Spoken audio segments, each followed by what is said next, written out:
அன்பார்ந்த சகோதர சகோதரிகளே, புத்தாண்டு பிறக்கின்ற இந்த வேளையிலே உங்கள் அனைவருக்கும் எனது புத்தாண்டு வாழ்த்துக்களை தெரிவித்துக் கொள்வதிலே நான் மகிழ்ச்சி கொள்ளுகின்றேன்.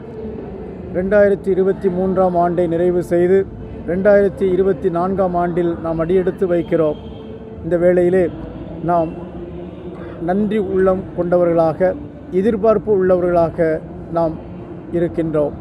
கடந்த காலங்களுக்காக நன்றி சொல்லுகின்றோம். வருங்காலத்திற்காக ஒரு நம்பிக்கையுள்ள ஆண்டாக இருக்க வேண்டும் என்று எதிர்பார்க்கின்றோம். இந்த வேளையிலே கடந்து வந்த பாதையை பார்ப்போமே என்றால் 2023ஆம் ஆண்டானது நமக்கு மகிழ்ச்சியான தருணங்களை தந்தது. அதே வேளையிலே பல சவால்களை தந்தது. நாம் அமைதியை அனுபவித்த நேரம் உண்டு, அமைதியை இழந்த நேரங்கள் உண்டு. இந்த நிலையில் பார்க்கின்ற போது நாம் பலவிதமான அனுபவங்களை பெற்று வந்திருக்கின்றோம். இவைகளிலே நாம் பாடங்கள் பல கற்றிருக்கின்றோம். நாம் முதிர்ச்சி அடைந்திருக்கின்றோம்.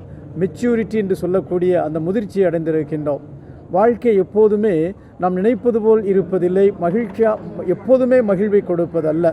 ஆனால் அதே வேளையிலே துன்பமும் நமக்கு மகிழ்ச்சியை கொடுக்கக்கூடிய ஒரு அடித்தளமாக இருக்கிறது என்று பார்க்கின்ற போது அந்த வாழ்வு நமக்கு இனிமையாக மாறுகின்றது. இந்த வேளையில் நாம் பார்ப்போமே என்றால் 2023ஆம் ஆண்டிலே நடந்த எந்த நிகழ்வுகளுக்காகவும் நான் வருத்தப்பட வேண்டிய தேவையில்லை. there is nothing to regret. நாம் பெற்ற அனைத்தும் நமக்கு அனுபவங்களாக இருக்கின்றன, வளர்ச்சியை கொடுத்திருக்கின்றன. இந்த வளர்ச்சியும் அனுபவமும் வரவிருக்கின்ற புத்த ஆண்டை புதிய நம்பிக்கையோடு எதிர்கொள்ள நமக்கு வாய்ப்பு கொடுக்கின்றது. இந்த நிலையில் 2024ஆம் ஆண்டு என்பது ஒரு எண்ணிக்கை கூடியிருக்கிறது என்பதல்ல, மாறாக புதிய வாய்ப்பாக இருக்கின்றது.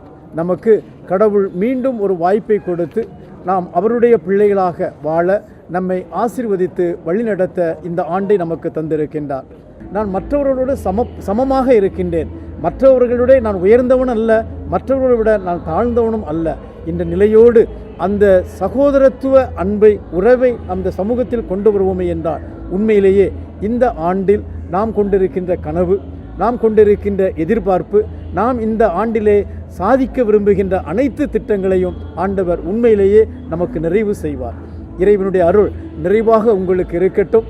புதிய ஆண்டை கொடுத்திருக்கின்ற கடவுள் உங்களோடு தொடர்ந்து இருந்து உங்களை வழிநடத்தட்டும் என்று உங்களுக்காக ஜெபித்து மீண்டும் எனது வாழ்த்துக்களை கூறிக்கொள்கிறேன்.